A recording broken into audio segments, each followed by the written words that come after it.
I was obviously at Glasgow City 8 years, and I was still working part-time as well. I was travelling back and forth from Edinburgh to Glasgow for training. So for me, I was just at that point in my career. I'm now 28, and I was just thinking, why not? I was thinking, why not go professional and see where my body takes me in terms of the physicality of the sport.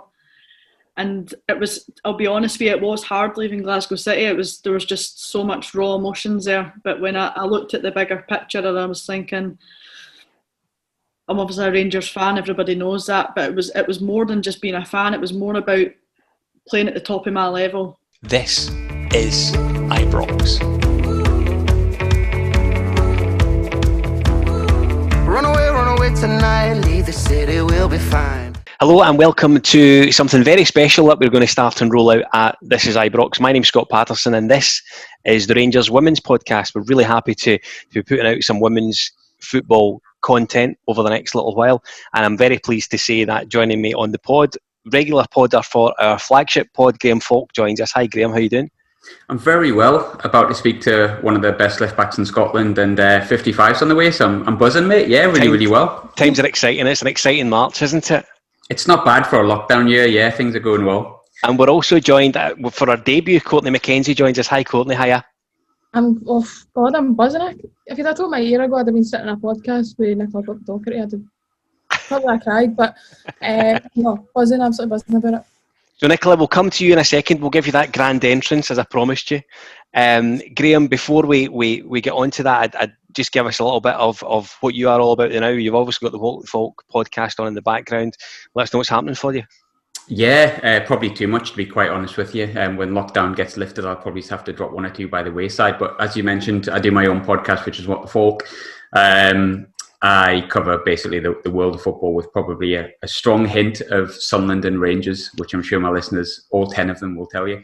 I also work for the Scotsman. Obviously, I'm an engagement journalist there as well, which I won't bore you with, but that's basically what I do. And I do a bit of the Rangers newsletters, which come out on a Monday and a Friday. In terms of women's football, I'm pretty much everywhere. I'll go see Rangers and work for HerFootball Hub, so I'll cover the Scottish leagues, mainly Rangers when I can, the other teams as well. And I'm head of media for Middlesbrough Women when we're allowed to play, when the league allows us to play, which thankfully looks like it's going to be soon. So yeah, I do a lot of stuff, and now this as well. So keep myself busy. So Courtney, Graham references the HerFootball Hub podcast and all the good things that go alongside that blog. Tell us a little bit about that. I know you're involved. I'm a writer for HerFootball Hub, and I also do some kind of social media work with them. And you'll see any Scottish post that is put up on there, I've probably put it up because Scottish football is not for everyone, especially the women's game. But I'm right in there with all the writing, all the admin about it, and I just essentially try and educate even the writers for HerFootball Hub. They ask me about women's football, especially up in Scotland, and by writing about it and by putting it up on the Twitter pages and stuff, they're like, do you know what actually looks quite cool? Or, oh, I've seen that player in the World Cup. So it just shows you that, like, by putting it out there, so many people will eventually see it. And as I said, writing's predominantly what I do, and I love it. And you're still kicking a ball around yourself just now, aren't you? As and when you can. Put me in the spot here, but I do kick a ball here and then in the lovely banana kit of BSC Glasgow. Hoping to get back soon. Probably should start going running more so that I am not used as the football, but we'll go with it. Maybe become a goalkeeper because they're allowed to be a wee bit bigger than the rest of them. So guys, as I say, we're really pleased to be joined by Nicola Docherty, integral part of the Rangers women's first team and of course current Scotland internationalist. Nicola, hiya, thanks for joining us. Thanks for having me. I'm delighted to be here. So a wee bit on, I think it's only right that we go to the sort of more recent news and the fact that you guys, it looks like, fingers crossed, everything possibly crossed, that you guys could be allowed to return to training as early as next week. Yeah, well, there's no dates being put in as of yet, but obviously we've seen the news on Twitter that the Women's Premier League is allowed to return. It's been a long time. It's been difficult, but we'll just be delighted to get back in the training ground and hopefully the league can return anytime soon as well. So how have you found lockdown? I appreciate you'll maybe have certain regimes trying to keep yourself fit, etc. How's that been for you? How have the club supported you? Certainly. The club have been excellent in terms of even just hosting Zooms, just making sure that everyone's mentally okay, because I think that's the most important thing for everybody right now during this pandemic is your mental health. So there's mental health nurses put in place for us if we ever needed to talk to someone, if we were struggling. So from that aspect, the club have been excellent. And for us as individual athletes, it's all about taking your own initiative and keeping yourself fit. So when you're ready to return, you'll be in the great shape possible. So, Graham, Courtney, by all means, it's a chat. If you guys want to burst in, don't interrupt the host, needless to say, but if you want to burst in, you're more than welcome to. Sometimes. Absolutely, you're absolutely right.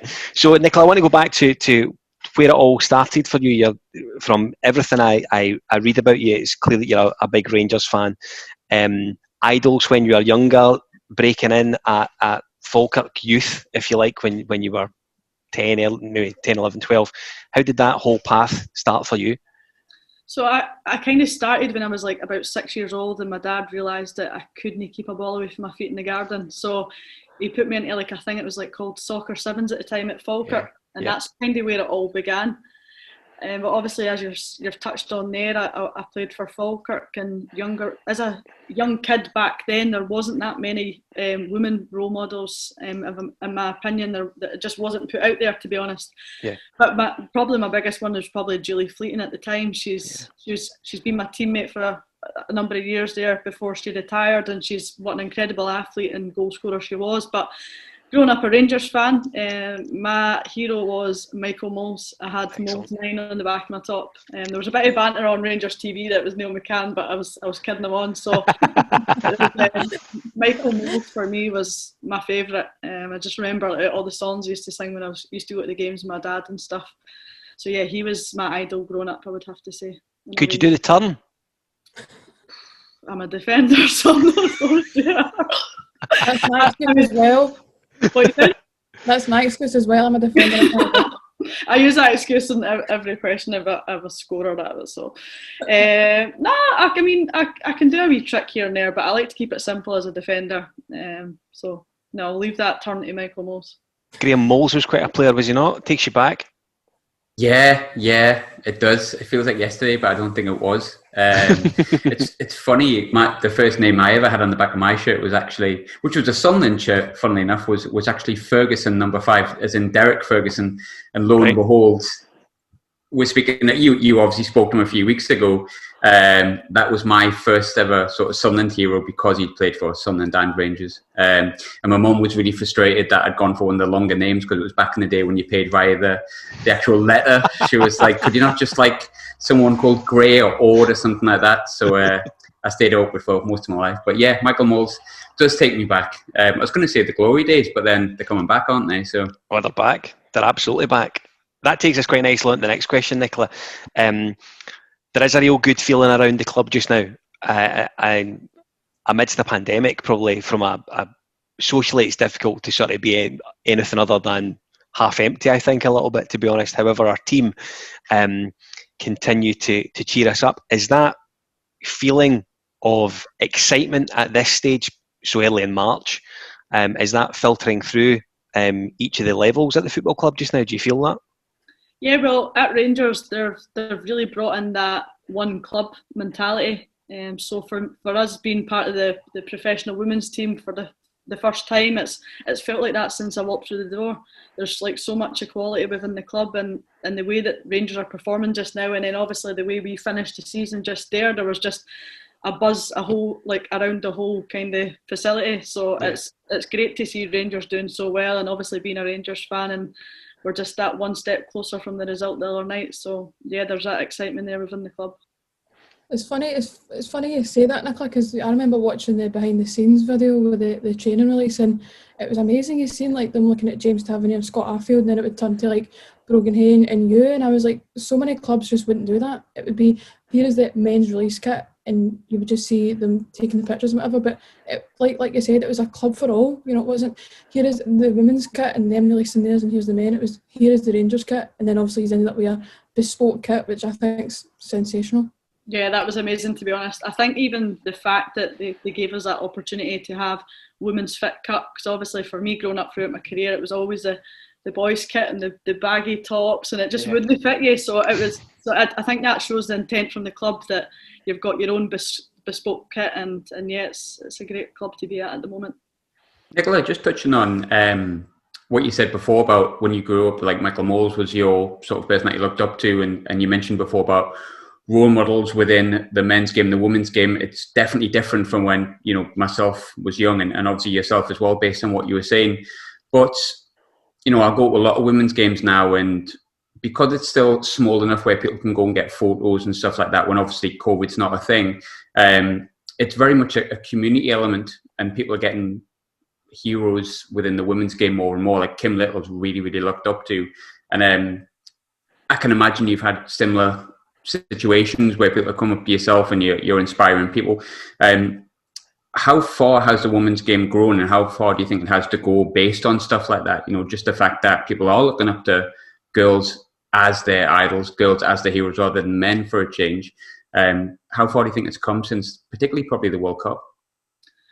Even when I think about from when I was a kid till now, it's just night and day. Like, I think it's important that you think, if you can't see something, then you're not going to be able to be it. So I think that the fact that it's so out there, then kids actually can see, oh, I can be a Kim Little, I can be a Caroline Weir and Lucy Bronze, etc. down south. Like, they're actually seeing these people live on TV, and when you're going to the games, it's a really family environment, and it's such a great place for kids to go to, families to go to, and I think it's amazing. But I do think there's still room for improvement. For me, I still think I wouldn't say a long way to go, but I do think that there's still quite a gap, but I think we're going in the right direction, and I think what Rangers have done in terms of putting the women's team professional, I think that's the intent from a Scottish point of view, that it's going in the right direction.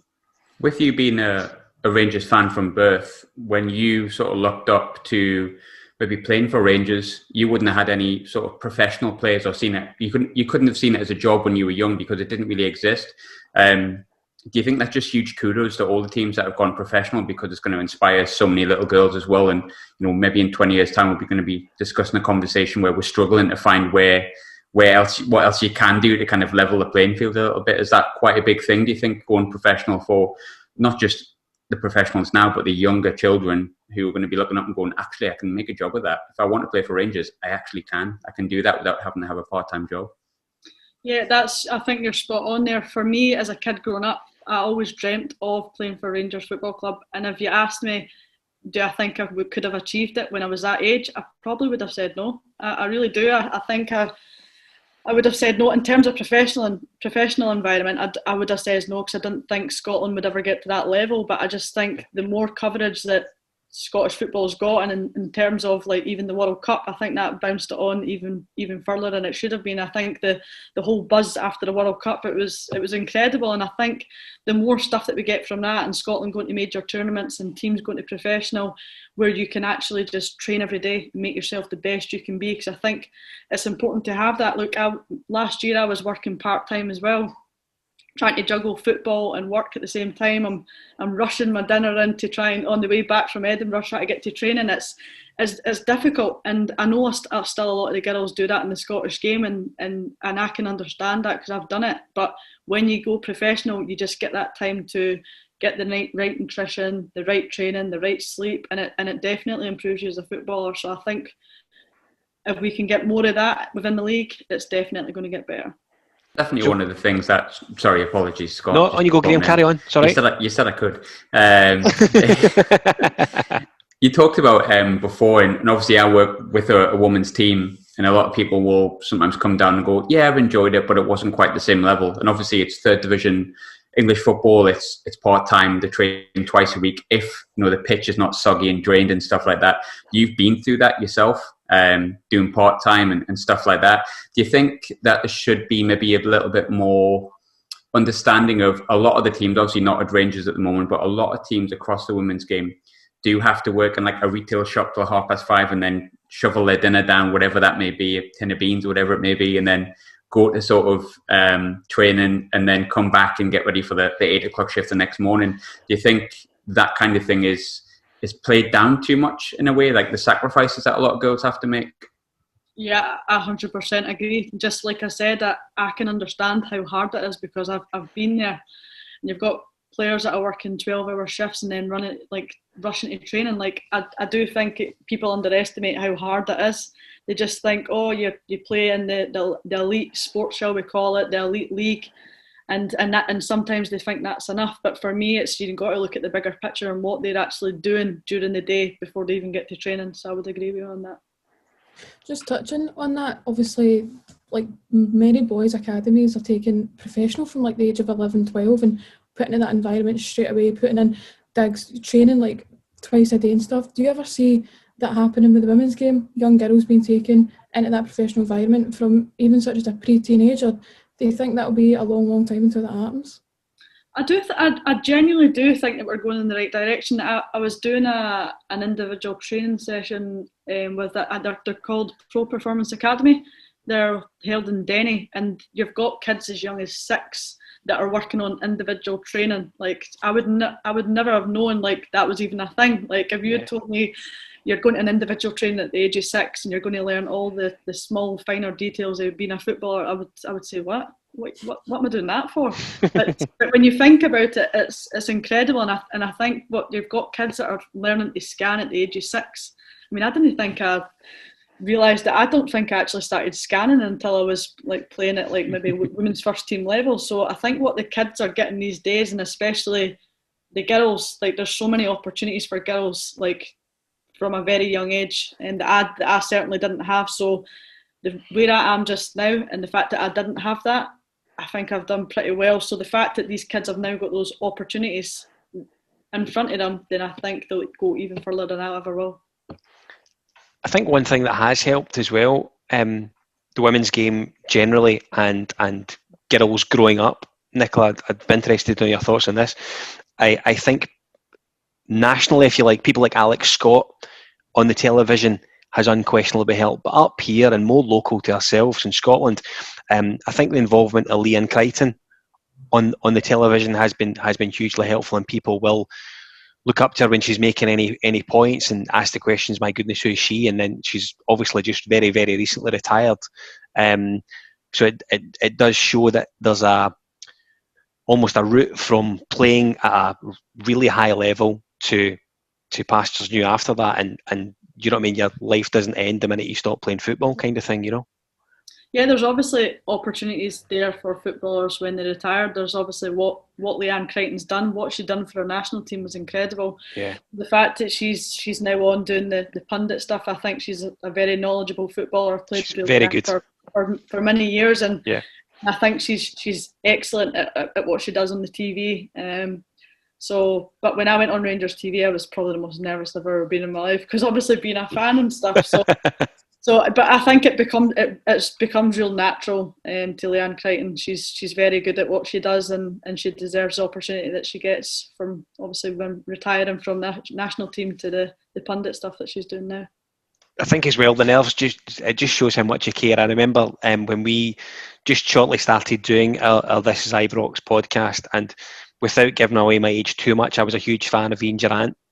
And I was lucky enough to be given the opportunity to speak to him in a one-on-one in an interview, and I was a nervous wreck on the lead up to it, and I wasn't sure I was really that much better as I spoke to him for about an hour and a half. However, he tolerated it, and as I say, it just shows you care. It absolutely does. Absolutely. Yeah, I was on that podcast recently as well, so yeah. I got to him as well. So I was a bit nervous like yourself, but I know once you're on it, you're fine. Absolutely, 100%. So I want to go back to, so you're at Falkirk, and the opportunity comes back then. I think it was 2011. You'll correct me with the dates, and there's an opportunity to go to Rangers, sort of pre-professional. How did that move come about? Who was involved in that? Well, I'd actually remembered going to Falkirk Ladies. I remember I went up to the first team quite early. I was 16 when I went and made my first team debut with the women's first team at Falkirk. And I just remember I was playing well. I was actually a left winger back then, believe it or not. Right, so you do have a trick. It was usually we step over, but then I'd fall over the ball at the same time. Not quite Ryan Kent. No, I'm not as explosive as Ryan Kent. So, but no, yeah, I was at Falkirk, and I just remember someone scouted me from Rangers. I think it was maybe Gary Gibson. He's still there to this day. Yes, yeah. And I just remember speaking to my dad, because I've obviously been at Falkirk for many years. It's where I've been born, blah, blah, blah, and obviously I'm a Rangers fan. So I remember speaking to my dad about it. I was just like, Dad, do I go or do I not? And obviously my dad's a big Rangers fan. He's like, aye, of course You're you do. Right, decision made. No, but I've got to give a lot of credit to the people at Falkirk, because if it wasn't for them, I don't think I'd be where I was today. I think, and obviously like grassroots football is so important as well. So I remember the women, it was Alison Mackey at Run Falkirk Ladies, and I just sat down and had a conversation. I was like, look, I think it's time for me to move on. I want to try and better my career and try and better myself and try and be the best that I can be. So I think this is the move that'll do that for me. And I'd obviously went, and yeah, it was great to be there at the time. But obviously I then moved on again. It's amazing to think about it. You were 16 at the time when that happens.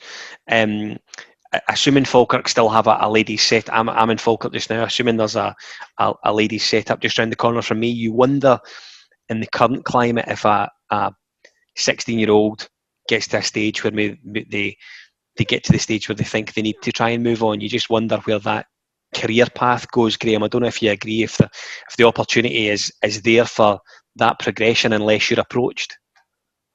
Well, yeah, it's a big thing, isn't it? I think obviously at the club I work at, we have a lot of 16-year-olds in the first team, but a lot of that's down to the level and the necessity to put them in the first team because it's not a big squad. Again, that comes down to the fact that it's not even part-time, it's basically voluntary. Yeah. I suppose when you're coming through, that's where you want things to change, I would imagine, at like maybe the lower levels where players are given. Obviously, it's a great route, but you need to get picked up. You do need to get picked up to make a sort of a career of it. And sometimes, I suppose, as much as a lot of professional teams are beginning to become a thing across, obviously in England and Scotland's coming in there as well. I think Hibs, for example, Hearts are still part-time currently. So say someone comes through in that, they're going to have to really shine to get picked up by a professional club and then make it as a professional footballer, basically. So yeah, there's an element to it. But I think like Nick says, it's definitely going in the right direction. I feel it as someone who's been in women's football for a little while. I definitely feel it at my level. And if Nick feels it, I'll trust her better judgment that's going in the right direction. So, Nicola, back to yourself. You're at Rangers for a period of time, and there's an opportunity to go to the seemingly everlasting successful Glasgow City. Yes, obviously. Well, I was at Rangers, of course, and obviously had a good time there. Obviously being a Rangers fan. But then obviously the guy who was in coach at the time was Eddie Vilecki-Black. And I remember he had contacted Rangers and was like, look, we want to sign Nick, blah, blah, blah. And I'd says to my dad, so I think it was like maybe the first year they had asked for me, and I spoke to my dad. I was like, nah, I'm not leaving Rangers, no chance, no doing it. So I was like, my loyalty's lie with Rangers. So another season I'd went past, and then he just came back again, and I was like, Dad, I need to speak to you. And I was like, Glasgow City came in and like spoke to me again, and he was like, why do you not just go meet the coach then? So I took my dad with me because he's like my sidekick for all my decisions, to be honest. So I was like, Dad, let's go meet this Eddie Black character. And he just turned up. I kid you not, this is the story of what he'd done. I met him at the Falkirk Stadium, right? Is it the Amarillo Bar they call it? Yeah. And he brought this black briefcase, and he's just opened. So we're sat down, and he's opened it up, and he went, Do you want to win things? And it's like medals, right? Like loads of medals, loads of stuff like that. And he's like, do you want to be a part of this? And I was like, to be honest, I've got like a pure winning mentality, right? So I was like, I really do. So I'd went home and thought about it, and I was like, Dad, I need to go. Like, I think this is going to progress my individual career, like even more, like progress me as a player. And I was like, Dad, I do want to win things, like. And like obviously the City were the team that were just beating everybody, and I was just like, if you can't beat them, then go and join them. So I eventually went, and it was obviously the 8 incredible years that I had at Glasgow City. Nick, you talked about your winning mentality there. It just reminded me of the last game I was at, which was the Motherwell game when you won 9-0.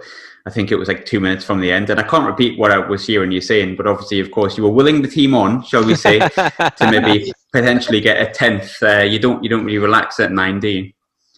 Yeah, I know. Like I know you shouldn't celebrate too much, like when you're already ahead. But like I've just got that mentality that I just always want more. Like for me, it's about the team. I don't care about the other teams in the league. I want us to be the best that we can be. So I was saying, come on, let's get one more, make it 10. I know. I was standing with Louise at the time, and I think, to be fair, you had us in kinks for the best part of like 5 minutes towards the end, because you were just willing on the 10th and the 11th, and you were getting genuinely angry with it, that it wasn't getting to 10. And I'm thinking, just chill out, Nick, just chill out. But I know sometimes I need that, someone to just say, Nick, please just chill out. But it wasn't going to be me, because you were quite aggressive in the shouting. So it's good to hear that, though, because that's a mentality that's demanded of you at Rangers Football Club. I don't care what anyone says. We've all been to games, and how many times we heard 2-0 is a really dangerous lead, and you're willing your team on to score a third, and when you get a third, you get greedy and you want a fourth, a fifth, and a sixth. So I think by getting more, you want more, and it encourages you to want the best and get all those medals, as Eddie Willicke Black spoke to you about, Nicola. Yeah, but I think that's even what Rangers have done so well this season. The first team is having that winning mentality, that cutting edge. Obviously, some games have maybe not played that great, but they've always just found a way to win. And that was the same when I was at Glasgow City. It wasn't always pretty games, but you just always had that winning mentality, and you always just found a way to win. And I think Eddie drummed that into us at the time, that, yeah, we're not playing well, but you just find that cutting edge and you find a way to win. Sorry, Courtney, on you go. Sorry, talking about like Glasgow City, obviously you beat them 5-0, which is against a team that's dominated Scottish football for like 13 years. That must have been a massive result. But for you, was it a bittersweet feeling almost, because you've just won 5-0, playing for Rangers against the dominating team, but you also spent 8 years there and playing against essentially teammates you've grown up with. How did that feel doing that? Yeah, obviously going into the game, there was a little bit of nerves there. I remember when we first turned up, and I never seen anybody until we were actually warming up. I just felt it was just a wee funny feeling. But once the game kicked off, like, I was absolutely fine. My loyalty obviously lies with Rangers, but obviously I've got great friends there as well. We had confidence going into that match. We did. We thought we truly could win it. I didn't think it was going to be 5-0, if I'm being completely honest with you, because Glasgow City obviously are a great team, and I know the girls that are there are extremely talented. But once we kind of started scoring a bit more, I just kind of stopped sitting, jumping and celebrating. I was just glad to get the 3 points and just focusing on my own team. But yeah, it was hard at the start. But once you get your first tackle and you're thinking, yep, here we go. It's on. Because as soon as I go on the pitch, nobody's my pal. I'll be honest with you. Good for you. Good for you. No friends. What could possibly go wrong? Exactly. I feel like such a dad thing, in it. Like, growing up with a dad that takes you to football, he's like, none of them's your pals. Go on there and win. Such a absolutely. Dad thing. Yeah. 100%. I've got a wee girl at 5 and a wee boy at 3, and I'm very aware. Any kickers yet? No. Well, there's a good chance the wee one, like Nikita, my wee girl, she'll go probably shortly, and Larn, my wee boy, he'll not be far at the back here, I think, to be honest with you. The wee guy, he likes to kick anything in the back garden, which can be problematic sometimes, granted, but he does like to get himself involved. He will go to mini kickers somewhere, and probably not in the too far distant future as time allows, certainly. Nicola, I want to come back to current day. You were obviously at Glasgow City for a period of time, and Rangers go professional, and you're not there. I wonder, as you looking into that, if you kind of thought, I really need to get myself involved in that in some way, shape or form. Well, as I touched on earlier, I was obviously at Glasgow City 8 years, and I was still working part-time as well. I was travelling back and forth from Edinburgh to Glasgow for training. So for me, I was just at that point in my career. I'm now 28, and I was just thinking, why not? I was thinking, why not go professional and see where my body takes me in terms of the physicality of the sport. And it was, I'll be honest with you, it was hard leaving Glasgow City. There was just so much raw emotions there. But when I looked at the bigger picture, and I was thinking, I'm obviously a Rangers fan, everybody knows that, but it was more than just being a fan. It was more about playing at the top of my level, and going full time at a club that I've loved since I was a kid. So in the end, it was an opportunity that I couldn't turn down, and it's one that I definitely don't regret, because I've enjoyed every minute since I've walked through the door. Graham, on you go, Graham, sorry. I was going to say, when it comes to, and I'm probably stamping all over Scott's script here. Not script. You're it's not scripted, Graham. Come on, we don't have a script. Podcast. Everybody can do what they want. Just chucking things everywhere. But I was thinking before about obviously Rangers going professional, and when you spend a lot of time at a club, like for example, I work for Middlesbrough Women. I'm actually Sunderland and Rangers, but because they're my friends and who I work with and who I'm with, it's just like any workplace. It's hard to leave somewhere. But how much because obviously I watched the World Cup, and I remember the Argentina game. Sorry to bring it up, but I remember you leaving, and I remember you being like one of the most dejected on the pitch. There's obviously that famous photo of you coming off the pitch, which I'm sure you don't like looking back at. But no, you're fine. I'm good. It shows. And you talked before about how the World Cup did bring up the women's game to a level that's probably not seen in a while, and the World Cup beforehand as well, to be fair. But when you hit that sort of level, when you're at a World Cup and you feel like you're at the peak of your game, really, did that also up the ante for you wanting to go professional as well? It made me want it so much more. And the heartbreak that we had at the World Cup, I just thought, we deserved so much more. And for me as a player, I just wanted to be even better than I had done at the World Cup. I looked back the games, I analysed my performances, and it just made me want it so much more. So when that opportunity to go full time, I took it with both hands. And I think as being a footballer, to play at that top level, you do need to eventually go professional. I know how hard it is for players who are still juggling things with work just now and trying to find a way to make it work. But I do think if the full league could go professional one day, it would be incredible. And I hope that's what everyone's driving for. And the time that I've stopped and retired, hopefully that is what we're looking at, and the full league is professional. It would be great for Scottish football. Because there is so many professionals in the Scottish setup as well, does that continue to drive you on? You touched on Kim Little, Caroline Weir's had an outstanding season, and you've got the likes of Kirsty Hansen, Lizzie Arnott's obviously came back to the Scottish League. Does that drive you on even further, having players that are, let's be honest, as in Kim Little's case, like legends of the game now in women's football? Yeah, I think so. I think even at Rangers, the intent that the club have shown, bringing in all different internationals. You've got Demi from Northern Ireland as well, and you've got Bala from India. I think it's incredible what the club have done in terms of their recruit. More professionals that you have at the club and more different countries, it's just going to drive us forward. But being professional is, for me, is the peak that you want. It's what you want as a footballer, because it makes you better. And obviously what you're seeing with Caroline Weir, Kim Little at the top of their games, they're unbelievable players. And you've got Erin Cuthbert as well. There's so many to choose from now. You just wouldn't think this would have been possible as a kid, me naming out all these different footballers that are actually from Scotland. So I think it's incredible, and we're getting there. It's great as well when you go down to, for example, if you go down to Argyle Street, obviously it's closed at the moment, I wouldn't recommend it, but if you went to JJB, you've got I think it's Charlie Mulgrew's on the photo, I think it's John McGinn, but then the big one on the window at front of JJB is Erin Cuthbert. I remember seeing that, and I was taking my Snapchat and I sent her it as well. I was like, big time on the GD. and Erin's also big time Glasgow Rangers as well, so we can big her up on this podcast as well. Honest, which is fine. I keep saying to Erin, I was like, Erin, mate, you've got to come back to the Gers. You've got to come back. So I think when Erin's maybe a wee bit more closer to her retirement years, she might leave Chelsea and come back for a bit. So I keep getting on at her to tell her to come. So we'll see. It'd be a good signing, wouldn't it? Wouldn't be bad. It'd be all right, wouldn't it? Yeah, it wouldn't be too bad. Scottish football with her up if somebody just posts a picture of Erin Cuthbert with a Rangers top signing for Rangers. I think Scottish women's football. To be fair, I helped get her. I helped get her a Rangers top. I sent her the new one down. Rangers sent her a Rangers top down, so she managed to get her hold of one of the new tops as soon as it came out. I think we were trying to sign her at that point.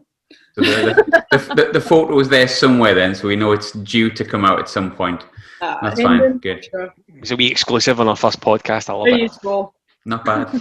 So Nicola, I'm going to veer away from Rangers just now and focus a little bit on the recent venture internationally. Cyprus and Portugal doubleheader. Two very different sides of the same coin, wasn't it? One really emphatic and the other one probably quite disappointing.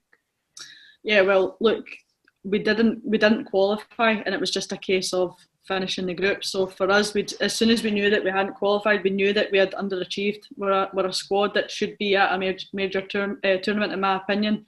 Yeah. And in the squad's opinion, we've got a vast amount of quality within the squad, so we should have been qualifying. But in the end, we didn't. So it was just about ending the campaign on a high. So the Cyprus game was great, and it was obviously great to get that win. I think we played some really nice football, actually, some nice goals. Caroline Weir doing her usual bits, sending players on the floor and chipping the keeper. So she was just doing her usual. But obviously, the Portugal game, it was a tough match. They're a good side. They'd like to drop into the pockets and make it difficult for you. And we just fell short once again. I think we started the first half really well. We should have been at least a couple of goals up, but it's just one of those things in football. You just don't put the ball in the back of the net at one end and then concede at the other, and that's kind of how it went, and it kind of summed up the campaign, to be honest. I wrote a piece recently, kind of like on the classical saying, the Scottish way. You know, when the men's national team didn't qualify for like over 2 decades, and the grand old saying was born, they're doing it the Scottish way. I wrote a piece about that, and I thought, is that something that you guys think about? Is it in the back of your heads, like, we've got pressure because if we don't qualify, if we don't do well, people are going to be like, well, it's just the Scottish way. And it must be horrible to hear, because the Scottish way should be, there they've qualified for a major tournament yet again. It shouldn't be there they've flunked a qualification. Is that something that you ever think about or talk about? No, I think you're right, but I think we never compare ourselves to the men's national team. For me, football is between men and women is different. You've obviously got the men's game, which they're faster and they're stronger, but women's football is technically just as gifted as well. So we always just focus on ourselves. We don't think or compare ourselves to the national team with the men's that, they've not qualified, and so we'll just do it the Scotland way and we'll not. Nah, we don't think like that, to be honest. We just have our own way of thinking. We've got great quality players, and we believe that we are always improving it, and we should be at a major tournament. You said before there about looking at men's and women's football differently, and that's, to be honest with you, something that naturally has happened to me, I suppose. I always felt like I would compare it when I first got into women's football. Obviously, men's football has been from birth for me, and women's over the past 4 or 5 years. But it is really different, isn't it? Not just like you said before, the physical aspect of it. You look at it more from a technical side. I think technically it's level, if I'm completely honest with you, when I watch it. But also, like, the community around it's a little bit different as well. Do you think it would benefit the game if people looked at it as different sports rather than comparing it all the time?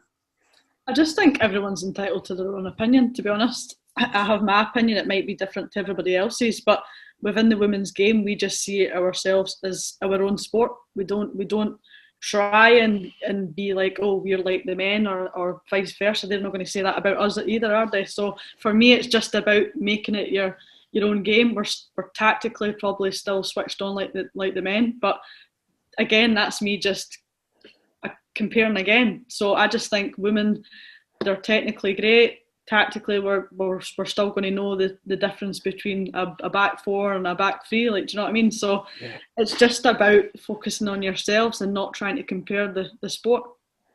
I think it's high time we just let you guys get on with it, to be perfectly honest with you. I think there's been too much faffing around the last wee while, and you've kind of been left looking in from a Rangers perspective, because we know how great things are just now for ourselves. I think it's high time that you guys will just get towed back into it, to be perfectly honest with you. When I look at the league table just now, prior to the suspension in February, it's ourselves, Glasgow City, and then Celtic. I know there's a equal point gap between ourselves and Glasgow City, but he's right up there, and it looks like there's a good chance you could do something pretty special this year. Yeah, and I think that just goes back to the intention from the football club, the recruitment that they've done, the full-time staff that we've got. We're so thankful to the staff that we've got. You've got a physio, a doctor, a sports science, an analysis guy, like all that, and a kit woman as well. Like, it's crazy. I would never have thought, like, I don't need to take my kit home and wash it, but no, I don't even have to do that anymore. And that sounds like really, like, to me, that's not even a big deal. I don't mind taking my kit home and washing it, but for obviously a full-time athlete, that's just the normal thing. So, yeah. I think all of these things are, I mean, the roles you mentioned there, the one that jumps out in my mind straight away is sports science. I think historically you always associate a sports science person with men's football. We had Adam Owen there years ago when Walter Smith was in charge. Adam Owen was the guy that was in charge of the sports science, and you always just assume that, oh, that's the sports science, he does it for men's football. But the fact that the Rangers are looking to roll out these positions straight across the board is huge testament to the club. I think you're absolutely right. Yeah, it's definitely is. The club have been brilliant in terms of the staff that we've got, like the sports scientists. Like you couldn't give them enough credit. At the time as a player, you're thinking, oh, here comes the running from the sports science. And we give her a few pelters sometimes, but do you know what? Like Emma's great. She's got us extremely fit, and you're thankful to have that on board. And obviously they're in close contact with the physio in terms of what players should be doing and what they shouldn't be doing. So yeah, it's amazing to have, and it's all the small details. Absolutely. And the minor things in the game that make you a better player. It's just those little fine margins that if you do that, then you can play at the top level. So Courtney, I know you've got an excellent question for Nicola on the introduction of the current Forden personnel. Obviously there's many kind of players within your team that have come from different countries, different leagues, that probably don't have much as knowledge as how big a club Rangers is. Obviously Scottish people and even British people that understand the stature of Rangers and everything that it means. So when they came and signed, obviously around probably about the same time as you, did you try and explain to them, like, this is Rangers and this is who they are, and it's probably going to be one of, if not the biggest honour to play here, so grab it with both hands? Absolutely, but I think you know that as soon as you walk through those gates at the training centre. It's like, wow, like the training ground is unbelievable. The grass pitches are impeccable. I just think anybody who walks through those gates should know, right, okay, I'm at a big club here. Obviously there's the famous history of playing for Rangers and what the first team have done. But we even speak about the training ground, we speak about the games and what Rangers have done previously in Europe and all that kind of stuff. So I think people know as soon as they come through, and even when we got that terrible result in the Old Firm previously with the first game against them, people knew exactly what it meant to play for Rangers after that defeat, because I'll tell you what, I had a few words to say in the kind of team talk after that, and I couldn't shut up. Everybody just must have been looking at me like, just being like, Nick, shut up. But no, I was just so emotional. I was just like, nah, that result's no good enough at this club. And so, yeah, everybody knows what it takes to play for this club. So that takes me quite nicely into that, because I was actually coming on to that next. I know, I'm sorry, you're going to need to revisit it. I was only going to mention it either. You did play very well that day, and deserved to win the tie to all intents and purposes. How difficult was it to pick the women up after that with the Glasgow City game coming so quickly on the back of it?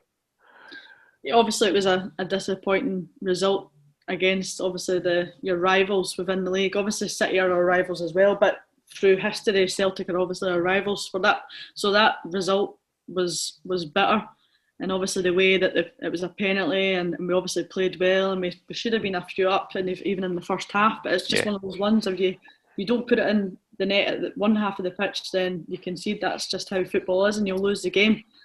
But for us, as soon as the game finished, we got ourselves round each other and had a good chat, and it was all about bouncing back. So it was a game against Forfar, I'm pretty sure it was on the Sunday, and it was all about, look, after that result, it's just about showing, let's see what characters in this dressing room. Let's see what we've got and what we're made of here. And I'll tell you what, we bounced back against Forfar and got the result. And obviously we had to bounce back because we knew big games were coming quick and fast, and that's what it's like at the top level. You have a defeat and you've got to bounce back, especially when you're at this club as well. I know, Nicola, from watching you on something else, that Steven Gerrard has had reasonably regular communication with the women's team. Let us know a little bit about what that communication was and just what he said to you almost. I mean, I actually remember my first day. I'll speak about that first. I remember my agent calling me up and saying, "Look, Nick, you need to go for your medical. You're signing for Rangers." I was like, "Oh wow, oh my God. So I was obviously rushing in, and I remember meeting Malky, and that's obviously the head coach, and he was like, Nick, I'm going to go and grab Stevie to meet you. And I've obviously just not really listened. I went, Stevie who? And he's like, Stevie G. I was like, no, you're joking. No, my hands were pure sweating. But yeah, he came and met me on my medical day and shook my hand, and I'm not going to do his accent because I can't do it. And he was just like, welcome to the club and that. So that was a big moment for me when I first signed. And obviously we've had the pleasure of having a Zoom call with Stephen, the manager, and it was just about, we were just having a conversation, and he was just like talking to us as the women's first team how to deal with that low block, because obviously the first team have came up against teams sitting in against them, and we've came up against that a few times this season as well, because the players that were signed, so players are now sitting in against us. So he was just talking to us about how to beat that kind of low block that he's been talking about. Graham, sorry, you go, Graham. On you go. I was going to say, talking about managers, whilst we were on it, I had a family member that used to obviously work with Marky a little bit, or play under him in the academy and the youth teams. He only speaks really highly of him, like genuinely only speaks really, really highly of him. And he's animated, he's funny on the touchline, but what's he like to play under? Like, because obviously he's changed in the summer, but how are you finding your first season under him? I say this to everybody that I meet, that Malky is a breath of fresh air. I kid you not. He's not only is he knowledgeable about football, but he just is a nice human, like an actual really straight up nice guy, and he genuinely cares about all of us. He's obviously, him and Kevin are kind of like, it's not the good guy and the bad guy, because I'm not going to say that about Kevin either, but they really bounce well off each other. Malky's the more about put the ball in the back of the net, and that's how you win games. And then you've obviously got Kev, who's more like the tactical kind of genius guy, whereas Malky's just straight up and honest and just saying that is how you win a game. He's old school, and he's honestly a great guy. Like, he's so genuine, and he honestly is a top guy. And I kid you not, I'm not even trying to big him up, because it's the truth. I think big picture, you kind of appreciate that a bit more as well, don't you? No sort of polishing a turd, if you like, type chat. You know what I mean? You just want someone to be absolutely straight down the line, spot on. This is how it is, and this is how it's going to be. I think you appreciate and you respect someone more in that fashion, I think. Yeah, obviously, even just the kind of small stuff in terms of, if I know that I'm maybe not having a good game, I know that Malky's at the side, and I call him Mr. Positive, because he's so positive. Just, he'll maybe shout stuff on, but it's in like the most positive way you'll ever see. And sometimes Kev will be like, Nick, what are you doing? But I expect that for Kev. But I'm just so used to being like shouted at, in terms of, because I've worked with different coaches. So previously I'd worked with Scott, and he demanded obviously high standards, mate. And I know that Malky does that as well, but it's just in a more positive kind of way. And I think it's like he knows how to manage his players and get the best out of them. And I think that's why he's so good at his job, is because he knows everyone's different and how to work with them. Graham? I was going to joke. You can tell when I'm going to speak, can't you? Sorry. I'm going to put you a little bit on the spot here, Nick, so sorry in advance, right? But I was reading an interview you did not too long ago, reading about music, and you're quite a big fan of Mumford & Sons, which is all right, not my taste, but fair enough. I was wondering, do you have a favourite Rangers song, being a Rangers fan from birth? You desperate to sing Sweet Caroline? It's okay if you are. We've done it all day. I could get in trouble with some of that. I'm going to have to say, I can't help it. I know it's just like so cliche, but I just remember being at Ibrox and knowing just the team are coming out, and it's simply the best. Yeah, same. Like, just the goosebumps that I get, honestly, it's even part of my running playlist, because I know that if I'm going through like the hardest run ever, and Simply the Best comes on, it's like, and I'm like, I'm away. I'm the same with that. I would have to say Simply the Best, yeah. I actually think, and we've obviously not been at Ibrox for what feels like, my last game at Ibrox was Leverkusen, absolutely, yeah, you're right, Graham. And it's wee things that there's various different things that add to your football experience of going to the game, whether it's the journey in, the walk up the stairs, getting a pie and a bovril before you go up. But it's like that the first sort of doof, doof, Yeah. as Tina Turner comes on, you know where you are and you know what's about to happen. So I think you're absolutely right. I think you do miss it. Two classics in there, but I'm going to have to say Tina Turner. Can't argue with that. Can't argue with that. What about you? Did any use different? Oh, that's a great question, Graham. You can take it first. I feel bad just copying it, but yeah, like I'm the same. Like I've got it on my Spotify playlist, and if it pops on, like as soon as it starts, you're away, so to speak. And my girlfriend's a big fan of it as well, so we sometimes put it on the Google thing. What do you call it? A win-win then. Yeah, we'll just Alexa play Simply the Best, and the best, and it comes on, and yeah, it's on there.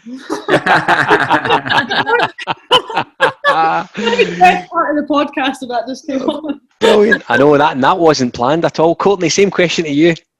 Honestly, I'm the exact same. It's probably the song that I think as a Rangers fan you just grew up around. It's the first thing that anybody plays on match day, especially my family. It's definitely the first thing you hear 7 o'clock in the morning on an Old Firm day.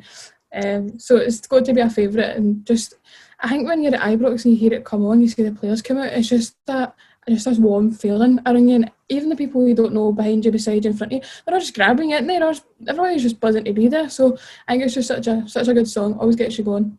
I think you're absolutely right. I think one thing that sort of sticks in my mind, and there's a bit of romance about the sort of Four Lads Had a Dream song, and I think if there was ever a year that we would have loved to have just sung it in Ibrox, it would have been this year, because it's going to mean so much winning that 55th league championship. In addition to that, all the obvious ones, Mental as Anything, Live It Up, and now Sweet Caroline, which, as I say, has been etched in our brain for the last 24 hours. And I'm not a great fan of Sweet Caroline, I have to say. However, I have found myself humming it at work. I love it now, I do, yeah. I'm afraid so. It's a shame no one got Alfredo on camera dancing about in that changing room, let me tell you. I guarantee there's at least one player that's definitely got that on video. There's got to be at least one. Nicola, I really appreciate you coming on and joining us and what is going to be our first of hopefully fortnightly pods, dedicating our time to the women's team. We would hope to get maybe one of your teammates on in the not too distant future as well. I've thoroughly enjoyed your time. Thanks very much. Do that. In fact, no, you should do a bit of roulette, and you should pick who comes on next. You'll need to clear up your gaffers, obviously, but that's exactly what we should go for. I'm a Rangers fan then. You'll love Kirsty Howitt. You were saying that last week. If there's anybody next, it's got Kirsty Howitt on, because she's a Rangers fan as well.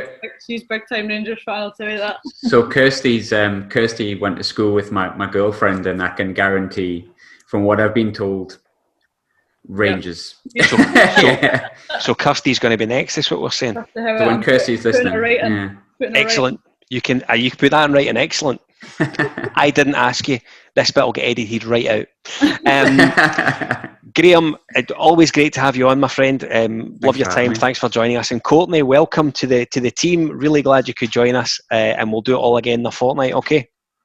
Thanks very much, guys. Thank you. Thanks, Nick. Fire's raging, I'm shaking.